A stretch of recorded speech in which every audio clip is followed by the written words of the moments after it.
The year is 2023, and large language model AI programs are what everyone is talking about.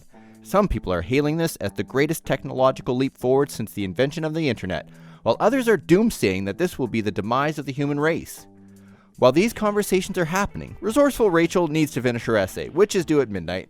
Resourceful Rachel does not care about the larger questions of the moral, political, and social consequences of so-called artificial intelligence. She just wants to get her homework done. Resourceful Rachel is sorely tempted to use AI to do her homework for her. After all, she has enough stress in her life, and getting a computer to write her homework for her is an awfully appealing concept, especially with a deadline looming. She knows that she can't just get AI to write the whole thing for her, but does that mean that AI can't help?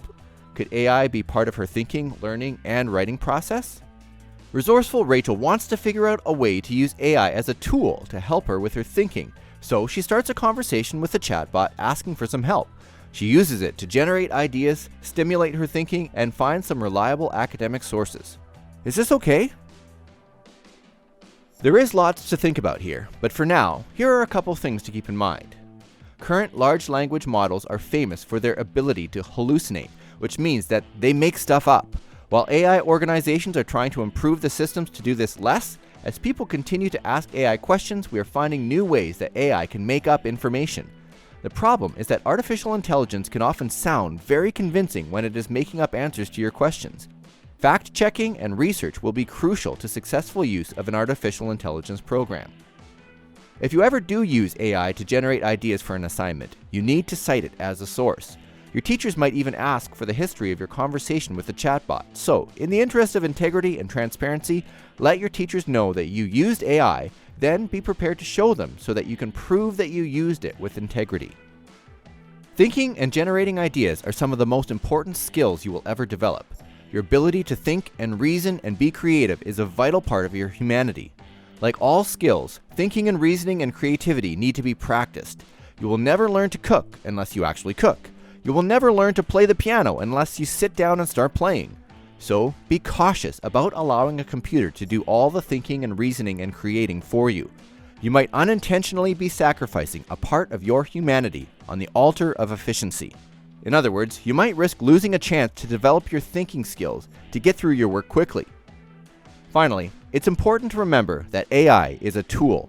Like all tools, it has the potential to be used for good purposes and evil purposes. A hammer can be used to build a house or destroy a neighbor's house. Same tool, very different moral implications. Be careful to use the tool in ways that demonstrate honesty, wisdom, and integrity.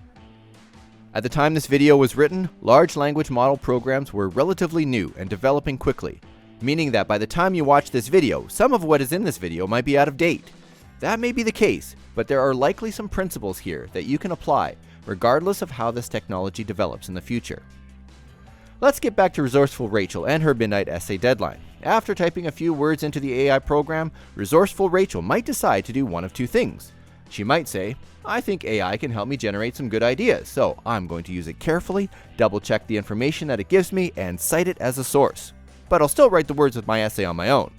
Okay, Resourceful Rachel, that makes sense. She might also say, I don't trust AI to give me reliable information, and I want to make sure that I actually learn and grow from this project, not just get it done. Then shut the program down.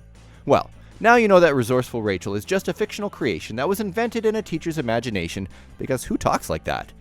But she wasn't created by AI. You see how valuable creative thinking can be?